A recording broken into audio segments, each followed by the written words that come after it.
ఉత్తరప్రదేశ్ కి ఒక్క రాజధాని, పక్కనే ఉన్న 12 కోట్ల జనాభా ఉన్న మహారాష్ట్రకు ఒక్క రాజధాని, కానీ మన జట్లకు మాత్రం 3 రాజధానులు. పైగా అందరూ మహిళలు ఉన్నారు కాబట్టి చెప్తానా, ఒక రాజధాని కట్టాయంటే డబ్బులు లేవు అంటాడు, ఒకటి కట్టడానికి 3 కడతానంటాడు. వెనకడికి ఎవడో ఒకడు సంతకు పోయి కట్టుకున్న పెన్లాంకి చీర కొనడానికి డబ్బులు లేక వాడు అంటాడంట, మా పిన్నమ్మకు బంగారు గాజులు కొట్టానంటాడు.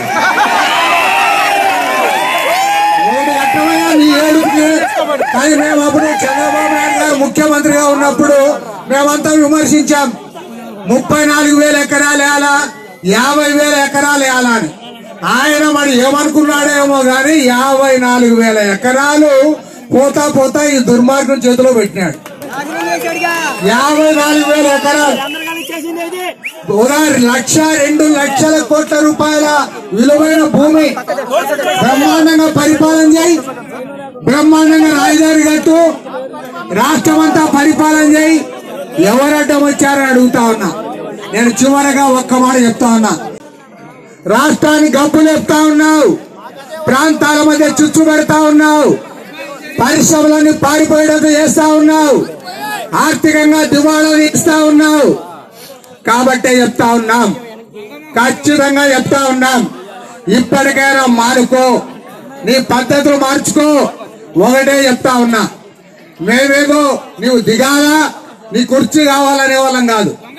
ఒక్కటి ఆలోచించుకో, ఇక్కడ వైఎస్ఆర్ కాంగ్రెస్ ఉన్న ఆలోచించుకోండి, టీవీలో చూసే వాళ్ళు కూడా ఆలోచించుకోండి. నీవేం వచ్చి సంవత్సరం కాలా, 7 నెలలు అయింది. నీ ఇంటి నుండి ఇవాళ నీ ఆఫీస్ కి పోలీసులు లేకపోతే పోగలవా అని అడుగుతాను. పాపం గట్టిగా అరుస్తున్నారు, ఈ లోవర్ అక్కర్లా, ఈ ఆడోళ్ళు చాలు, వీళ్ళు చాలు. మీరు నా వాళ్ళ తుళ్ళూరులో ఆడోళ్ళు అయితే అబ్బా వాళ్ళని చూస్తే నాకు అనిపించా, కనపడితే జగన్మోహన్ ముక్కలు ముక్కలుగా నడిపేస్తారు అనిపించింది. ఎందుకయ్యా నీకు దురవస్థ? 150 మంది ఎమ్మెల్యేలు ఉండి నీ ఇంటి దగ్గర నుండి నువ్వు ఆఫీసు పోలేవు. ఎందుకంటే నీవు ఇవాళ ప్రజలకు వ్యతిరేకంగా చేస్తా ఉన్నావు, ప్రజానీకాన్ని బాధ పెడతా ఉన్నావు, ఏడుస్తా ఉన్నారు అక్కడ.